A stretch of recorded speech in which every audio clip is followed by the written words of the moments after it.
शिष्य मान सहित प्रभु विधि पर गोटे विषय से कहते आम मैंने से कथा को देखा से विषय को आम देखा जे लिखा जाए जोहन पुस्तक तार 13 पर्व तार 34 पद रु 35 पद जाए लिखा जाए से विषय आम मैंने पढ़ा जे लिखा जाए प्रकार वर्षगण मु अल्प समय तुम्हारे सांगरे अच्छी तुम्भे माने मोहर अन्वेषण करिबो आउ मु जेउ स्थान को जाऊँगी तुम्भे माने से स्थान को जाई पारो नाही।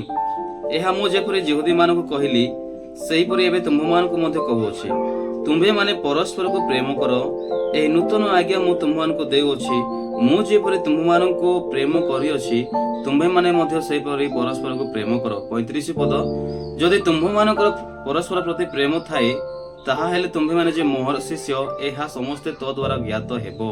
हालेलुया। प्रभु को नाम धन्यवाद हो। प्रभु ए जगह शिष्य मानकु से कहू अछंती ना कोन जे गोटे से विषय रे कहू अछंती गोटे उत्तम विषय से कहू अछंती से प्रेम विषय रे कहू अछंती परस्पर को प्रेम विषय से कहू अछंती। मोर प्रिय माने लिखा जाए तुम्भे माने परस्पर को प्रेम करो एही नूतन आज्ञा मु तुम्भ मानकु देउछि मु जेपरि तुम्भ मानकु प्रेम करिअछि तुम्भे माने मध्य सेही परि परस्पर को प्रेम करो। यीशु जे प्रकार ताहांकर शिष्य मानकु से ग्रहण कले आउ से प्रेम कले ठीक सेही प्रकार मोर प्रिय प्रभुଙ୍କ लोक माने आम्भे माने मध्य आमर समाज रे थिबा लोक मानकु आमर आत्मीय लोक मानकु जे आमे ताहांक द्वारा किछि भल विषय शिखिबू आउ एपरि व्यक्ति मानकु आमे प्रेम करिवार आवश्यक रहिछि। आउ यीशु ख्रीष्ट से शिष्य मानकु से संबंध से कहिले जे तुम्हे माने परस्पर को प्रेम करो एही विषय से कहउछंती तुम्हे माने मध्य सेही परि परस्पर को प्रेम करो जदि तुम्ह मानकर परस्पर प्रति प्रेम थाए ताहा हेले कहा जाए ताहा हेले तुम्हे माने जे मोहर शिष्य अर्थात ए जगह आम देखि पारछु मोर प्रिय प्रभु लोक माने यीशु सेमानकु प्रेम संबंध रे से कहउछंती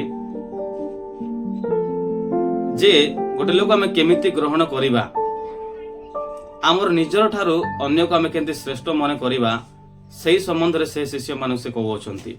आ लिखा जाए थेसलोनिके मंडली रे पाउल मध्य गोटे विषय से कहउछंती तार 4 पर्वर तार 9 पद रे लिखा जाए भातृ प्रेम संबंध रे तुम्भ मानक निकट को लिखिबा आवश्यक नाही कारण तुम्भे माने परस्पर को प्रेम करबा निमंते ईश्वर को द्वारा निजे शिक्षित होइअछ। कोन कहउछंती पाउल थेसलोनिके मंडली को जे भातृ प्रेम संबंध रे तुम्भ मानक निकट को लिखिबा आवश्यक नाही।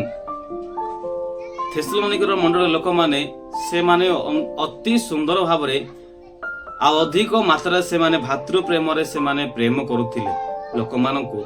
आउ पाउल कहउछंती जे कोन जे भातृ प्रेम संबंध रे तुमनको निकट को लिखिबार आवश्यक नाही एपरि से कथा कहउछंती किंतु आउ लिखा जे कारण तुम्हे माने परस्पर को प्रेम करिवा निमंते जे कोन ईश्वर को द्वारा निजे शिक्षित होइअछ। मोर प्रिय प्रभुଙ୍କ लोक माने आमे ईश्वर को द्वारा प्रेम करिवा निमंते आमे शिक्षा दान पाइअछु। Praise the Lord.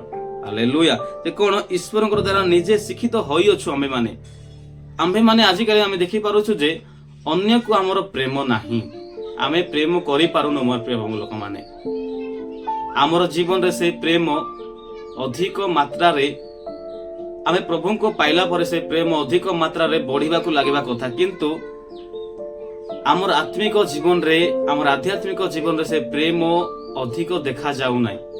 एहा होची समस्या एहा होची बड़ विषय। मोर प्रिय लोक माने आम्भे माने प्रभु को प्रेम करिवार आवश्यक रहिछि तापरे आम्भे माने जे प्रकार प्रभु को आमे जे प्रकार प्रेम करूछु ठीक सेही प्रकार आम्भे माने अन्य को मध्य प्रेम करिवार आवश्यक रहिछि।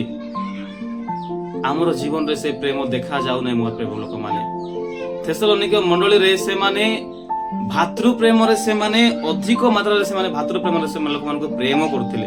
आ पाउल सेथिनि मध्य से कहउछन जे तुम्भ मानकु कोनोसी लिखिबार आवश्यक नाही एही विषय से कहउछंती ठीक सेही प्रकार आम्भ मानक मध्य ପ୍ରେମ ବିଷୟରେ କହିବାର ଆବଶ୍ୟକ ନାହିଁ, ଏମିତି ଆମଠାରୁ ଦେଖାଯିବା କଥା ମୋର ପ୍ରିୟ ଲୋକମାନେ। କିନ୍ତୁ ଆମ୍ଭେମାନେ ସେ ପ୍ରେମ ଅନ୍ୟକୁ ଆମେ ନିଜର ଆତ୍ମଠାରୁ ଅଧିକ ଆମେ ପ୍ରେମ କରିପାରୁନୁ। ହାଲେଲୁୟା। ଆମେ ସେହି ବିଷୟକୁ ଧ୍ୟାନ କରିବାର ଆବଶ୍ୟକତା ରହିଛି।